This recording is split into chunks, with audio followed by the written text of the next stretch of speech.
You sound like you're highly uneducated, my dude. Let's break it down. Minimum wage in Florida is $10 an hour, right? But rent is $2,000 for a one-bedroom apartment, right? How are you supposed to rent a $2,000 a month apartment on $10 an hour? You can't, because you got to make 3 times the rent, which is $6,000 a month, which means you've got to make over $30 an hour in order to be able to afford a place to live. The highest paying jobs here in Orlando are going to be jobs at Disney, with the highest paying job paying out $30 an hour. So go ahead and tell me that I'm wrong, because I'm definitely not, because I've lived in this city my whole goddamn life. I fought for this city. I am an activist and I'm involved in every single fucking organization here in this city. So I see things that you don't see. Downtown Orlando right now is getting covered in tents because people are homeless on the streets. People that are working jobs, bro. That is unacceptable. You sound like a moron, my dude, because how are you going to sit there and tell people to lift themselves up by the bootstraps in an economy that doesn't allow them to do so? I make $15 an hour where I'm at right now. I got a new job. I'll be starting December 4th, and then I'll be making $25 an hour. Here's the thing. Statistics say that we have to make at least $25 an hour to survive. That's just paying our bills. That's not saving for the future. That's not saving for retirement. That's not creating an emergency fund. That's nothing. All right, but let's go ahead and get more into the cost of living here in Florida, because it seems like you know absolutely fucking nothing of what it's like to live in Florida. So we already went over rent, but let's go over electricity. When I first turned 18, electricity was $300 a month. Now we're banding over at $500 a month. Car insurance rates. It was $300 for 2 people when me and my husband graduated. Before I took him off of my car insurance, we were paying almost $900 a month. And that's that we have no prior accidents or tickets or anything like that. And a lot of people are paying that here in the city. You go ask around, ask people, what is your car insurance rate? Anywhere between $500 and $900 a month. Homeowners insurance. We have a crisis right now with homeowners insurance because A, it doesn't cover flooding, which tends to occur here in the city, and the rates are skyrocketing since the new policies were instated by Ron DeSantis. So let's get into homeowners insurance, because my father-in-law, he has owned a home since before this whole Ron DeSantis bullshit. And his homeowners insurance was $1,200 a month. Now he's almost at $2,000 a month. And that's in the last 4 years. Let's get into education, because college is damn near unaffordable. I went to college. When I was going to college, I went to a community college. It was $3,000 for tuition. Now it's $7,000 for tuition at a community college. So you mean to tell me, let's pick ourselves up by the bootstraps by putting ourselves more in debt? I have skills that I've learned. I'm self-taught.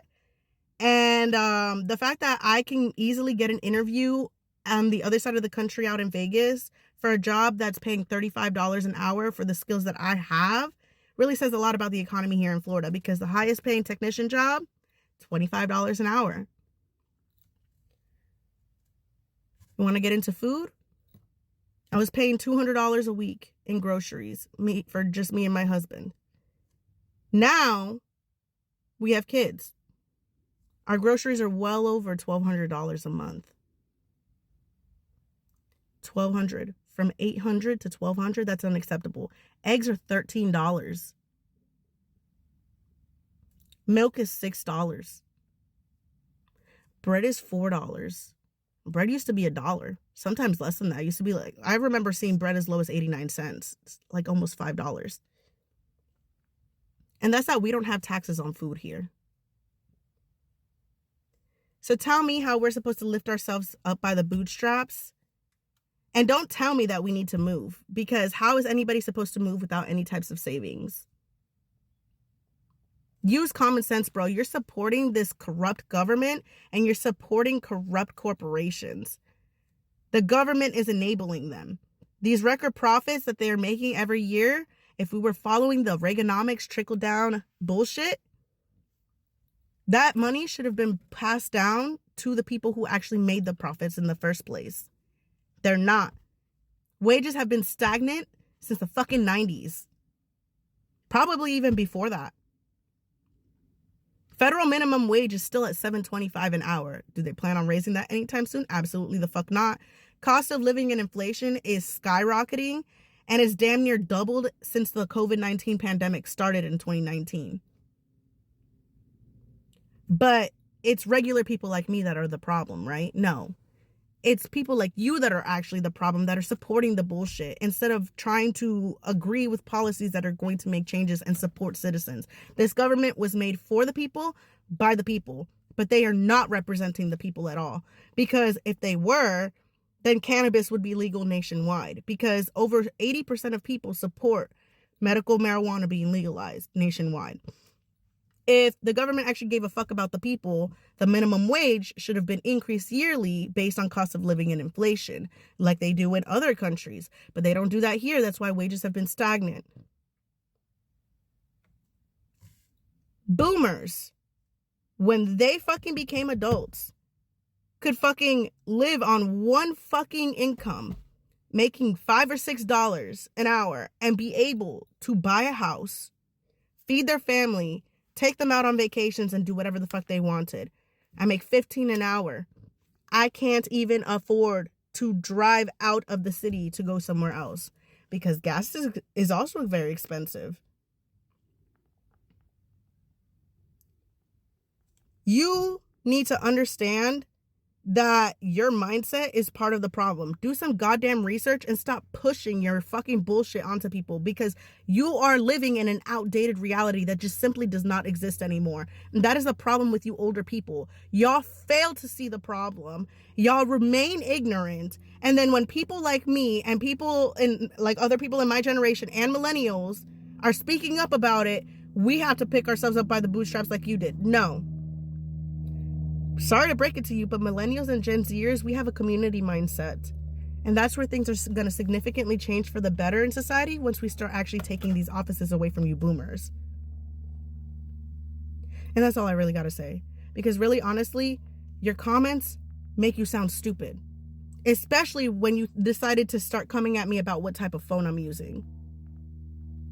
My dude, I fix phones for a living.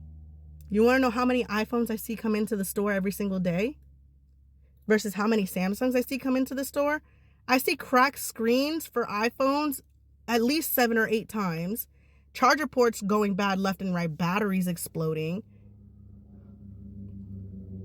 The only thing that I've seen like really come in for Samsungs is charger ports. And that's because over time, the little piece in the middle tends to get loose and then eventually it breaks off. That's an easy repair.